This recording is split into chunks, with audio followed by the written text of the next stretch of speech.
이게 웬일이죠? 그동안 멈췄던 서울 재건축 시계가 다시 돌아갈 기미가 보입니다.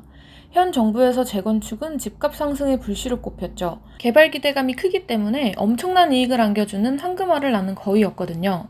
그래서 재건축 초과이익 환수제, 안전진단 강화, 실거주 의무 등 각종 규제를 강화하면서 서울 주요 지역에선 재건축을 하고 싶어도 못하는 상황이었죠. 그런데 최근 들어 서울 재건축 단지들이 새 국면을 맞는 분위기입니다.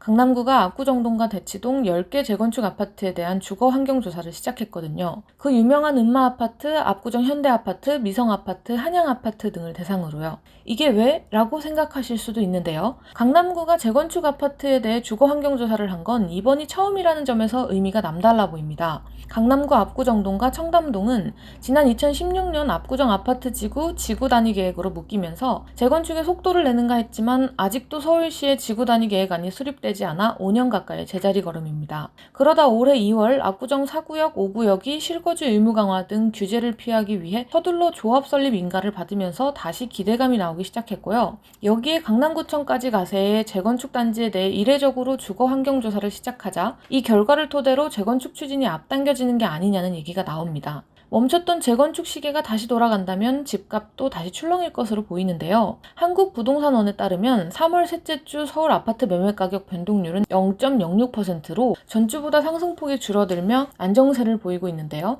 재건축 아파트인 압구정 신현대 12차 전용 182제곱미터는 지난 1월 57억 5천만 원에 거래되면서 신고가를 기록했고요. 대치동 음마 아파트는 전용 84제곱미터가 지난 2월 24억 5천만 원에 거래됐습니다. 재건축 시장이 심상치 않아 보이는데요. 재건축 시장의 향배는 4월 7일 서울시장 보궐선거의 결과가 결정할 것으로 보입니다. 현재 박영선 더불어민주당 후보와 오세훈 국민의힘 후보가 양강대결 구도를 펼치고 있는데요. 둘 다 재건축 규제 완화를 예고하긴 했지만 정도와 결이 좀 다릅니다. 오세훈 후보는 민간 재건축 활성화에 중점을 뒀고요. 박영선 후보는 일부 규제만 좀 완화를 하고 정부의 공공주도 공급을 이어갈 것으로 보입니다. 누가 서울시장이 되느냐에 따라 재건축 시장이 롤러코스터를 탈 것 같은데요. 자세한 내용은 비즈니스워치 GBC 기사를 참고해 주시기 바랍니다. 지금까지 GBC 브리핑 최신아 기자였습니다.